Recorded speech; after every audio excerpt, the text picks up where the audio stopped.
ఢిల్లీలో ప్రధాని మోదీ అధ్యక్షతన భద్రతా వ్యవహారాల కేంద్ర కేబినెట్ కమిటీ సమావేశమైంది. ఎర్రకోట వద్ద కార్ పేలుడు ఘటనకు సంబంధించి తదుపరి కార్యాచరణపై చర్చిస్తూ ఉన్నారు. ఉగ్రవాద చర్యకు పాల్పడిన వారిని గుర్తించి సరైన రీతిలో బుద్ధి చెబుతామని భూటాన్ పర్యటనలో ప్రధాని మోదీ ప్రకటించారు. అలాగే ఎల్ఎన్జేపీ హాస్పిటల్లో క్షతగాత్రుల్ని పరామర్శించిన తర్వాత ప్రధాని సామాజిక మీడియా ఎక్స్ లో స్పందించారు. కుట్రకు పాల్పడిన వారిని శిక్షిస్తామని హెచ్చరించారు.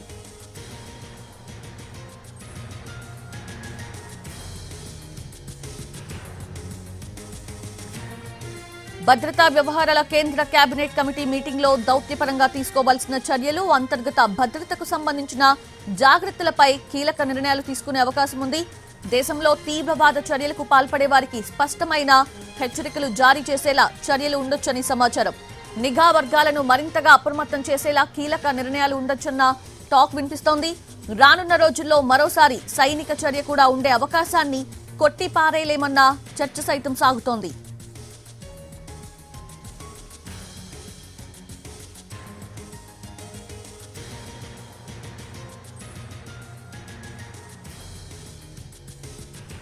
ఇటదే ఢిల్లీలో ప్రధాని మోదీ అధ్యక్షతన భద్రతా వ్యవహారాల కేంద్ర కేబినెట్ కమిటీ సమావేశమైంది. లేటెస్ట్ అప్డేట్స్ అందించేందుకు మా ప్రతినిధి రాజు సిద్ధంగా ఉన్నారు. రాజు, అంటే కీలకమైన నిర్ణయాలు తీసుకునే అవకాశం కనిపిస్తుంది పేలుడు ఘటన తరువాత. సో మొత్తం అంతా కూడా అలర్ట్ చేస్తూ ఉన్నారు. సో ఏంటి అప్డేట్స్ ఏంటి?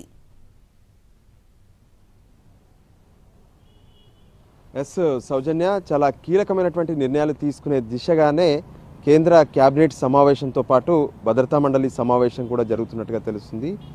దేశ భద్రతా మండలి సమావేశానికి సంబంధించినటువంటి విషయంలో అధ్యక్షుడిగా ప్రధానమంత్రి ఉంటారు. దాంతోపాటు సభ్యులుగా కేంద్ర హోంశాఖ మంత్రి, రక్షణ శాఖ మంత్రి వాళ్ళు, ఆర్థిక శాఖ మంత్రి నిర్మలా సీతారామన్ కూడా ఉంటారు. ఈ సమావేశంలో భద్రతా సలహాదారుడిగా ఉన్నటువంటి అజిత్ దోవల్ కూడా పాల్గొంటారు. ప్రధానంగా ప్రస్తుతం దేశంలో ఉన్నటువంటి పరిస్థితి ఏంటి అంటే, ఎర్రకోట ముందు పేలుడు జరిగిన తర్వాత జరుగుతున్నటువంటి దర్యాప్తు, అంతకుముందు కూడా జరుగుతున్నటువంటి దర్యాప్తుకు సంబంధించినటువంటి విషయాలపైన ఇక్కడ చర్చ జరిగే అవకాశం కనిపిస్తుంది. ఎందుకంటే ఉదయం ఫరీదాబాద్లో ఏ విధంగానైతే పేలుళ్లకు సంబంధించినటువంటి సామాగ్రిని మొత్తం కూడా మందుగుండు సామాగ్రిని లాగా వాళ్ళు అటు అమోనియం నైట్రేట్తో పాటు మరికొంత సామాన్ అంతా కూడా వాళ్ళ దగ్గర పెట్టుకున్నారు. టైమర్సు, మరికొంత రిమోట్స్కి సంబంధించినటువంటివి కూడా వాళ్ళ దగ్గర ఉన్నాయి. వాటిని ఎప్పుడైతే ముజ్విల్ నివాసం నుంచి పోలీసులు స్వాధీనం చేసుకున్నారో అదే రోజు రాత్రి ఎర్రకోట ముందు బ్లాస్ట్ జరిగింది. సో మరి దీని వెనక ఉన్నటువంటి కుట్ర ఏందనే దిశగా పూర్తిగా ఒకవైపు దర్యాప్తు జరుగుతుంటే, ఇటువంటి ఏదైతే ప్లాన్స్ను కావచ్చు, ఇటువంటి కుట్రలను ఎలా భగ్నం చేయాలి, ఎలా అరికట్టాలనే దాని మీద ఇప్పుడు కేంద్ర ప్రభుత్వం ఫోకస్ పెట్టింది. ఇప్పటికే ఎర్రకోట ముందు జరిగినటువంటి పేలుళ్ల ఘటనను నేషనల్ ఇన్వెస్టిగేషన్ ఏజెన్సీ NIA విచారణ జరుపుతుంది. ప్రాథమిక సమాచారాన్ని మొత్తం కూడా ఢిల్లీ పోలీసులు, దాంతోపాటు జమ్మూ కాశ్మీర్ పోలీసులు ఇచ్చినటువంటి సమాచారాన్ని కేంద్ర హోంశాఖ మంత్రి ఒక రిపోర్ట్ రూపంలో ప్రధానమంత్రి ముందు ఏదైతే సబ్మిట్ చేయబోతున్నారు. సో ఇప్పటి వరకు దేశంలో దాదాపు 3000 కిలోలకు సంబంధించినటువంటి ఈ పేలుడు పదార్థాలను పోలీసులు స్వాధీనం చేసుకున్నారు. వాస్తవానికి జనవరి 26వ తేదీన అంటే రిపబ్లిక్ డే రోజు దేశ రాజధాని ఢిల్లీలో భారీ పేలుళ్లకు ప్లాన్ చేస్తున్నట్టుగా తెలుస్తుంది. దాదాపు 200 ప్రాంతాలను టార్గెట్ చేయాలి. సో ఆ స్థాయిలో పెద్ద ఎత్తున వాటిని ఏదైతే పేలుడు పదార్థాలను సిద్ధం చేయాలనేటువంటి ఆలోచనతోనే ఇదంతా జరిగినట్టుగా తెలుస్తుంది. ఢిల్లీలో ఉన్నటువంటి ఎర్రకోట, దాంతోపాటు ఇండియా గేటు, కాన్స్టిట్యూషన్ క్లబ్, మరోవైపు అత్యంత రద్దీగా ఉండేటటువంటి ఇతర ప్రాంతాల్లో కూడా ఈ దాడులు చేయాలని చెప్పి ఈ డాక్టర్లుగా ఉన్నటువంటి టెర్రరిస్టులు మొత్తం కూడా వాళ్ళంతా ప్లాన్ చేసినట్టుగా తెలుస్తుంది. దీనన్నిటికీ మూలాలు పాకిస్తాన్లోనే ఉన్నట్టుగా స్పష్టంగా అర్థమవుతుంది. ఎందుకంటే జైషే మహమ్మద్ పోస్టర్లు అంటించినటువంటి డాక్టర్ అహ్మద్ను అరెస్టు చేసి ఆయనను విచారించిన తర్వాతనే ఈ విషయాలన్నీ ఒక్కొక్కటిగా వెలుగులోకి వస్తున్నాయి. ఆ జైషే మహమ్మద్ పోస్టర్లు అంటించినటువంటి అహ్మద్ అనంతనాగ్ అంటే పహల్గామ్ ఘటన జరిగిన దానికి సరిగ్గా 30 కిలోమీటర్ల దూరం ఉంటుంది. సో అనంతనాగ్లో మెడికల్ కాలేజీలో ఆయన పనిచేస్తున్నారు.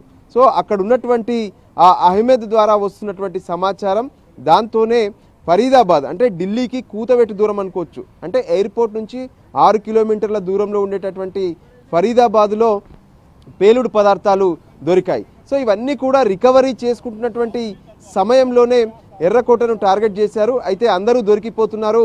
ముందు ఉమర్ కు ఆదేశాలు ఇచ్చారు. తన దగ్గర ఉన్నటువంటి ఆ పేలుడు పదార్థాలతో ఢిల్లీలో పేల్చాలని చెప్పి ఆయన కూడా ఢిల్లీకి చేరుకోవడం, ఏదైతే ఫరీదాబాద్లో ఉన్నటువంటి మెడికల్ కాలేజ్ నుంచి అక్కడ పేలులకు సంభవించింది. సో వీటన్నిటిని కూడా కేంద్రం చాలా సీరియస్గా తీసుకుంటుంది. ఎందుకంటే ఈ ఏడాది ఏప్రిల్లోనే మనకు పహల్గామ్ ఘటన జరిగింది.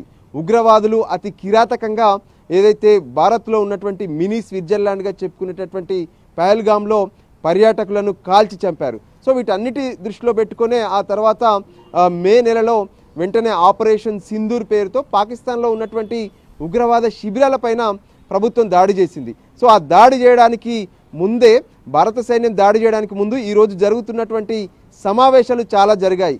భద్రతా మండలి సమావేశంతో పాటు కేంద్ర కేబినెట్ సమావేశాలు జరిపారు. ఫైనల్గా భారత సైన్యానికి పూర్తి స్థాయి స్వేచ్ఛనిచ్చారు. మీరు ఎలాగైనా సరే ఈ ఉగ్రవాదాన్ని అంతమొందించేందుకు ఎటువంటి నిర్ణయాలైనా తీసుకోవచ్చు, ఉగ్రవాదులను వెంటాడి ఖచ్చితంగా వాళ్ళను పట్టుకోవాలనేటువంటి అంశాన్ని కూడా స్పష్టం చేశారు. సో ఇప్పుడు జరుగుతున్నటువంటి ప్రక్రియ కూడా అలాగే కనిపిస్తుంది సౌజన్య.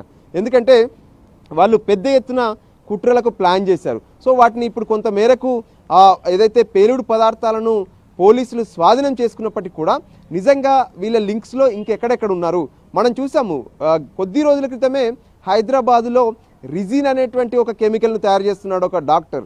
సో అతను అది సామూహికంగా ప్రజలందరినీ కూడా హత్య చేసేందుకు, అది ఏదైతే గుళ్ళు కావచ్చు, లేదంటే అన్నప్రసాదాల పంపిణీ చోట కావచ్చు, లేదంటే ఫ్రూట్స్లో దాన్ని కలపడం ద్వారా పెద్ద ఎత్తున జనాలంతా కూడా చనిపోయేందుకు ఆయన ప్లాన్ చేసినటువంటి పరిస్థితి ఉంది.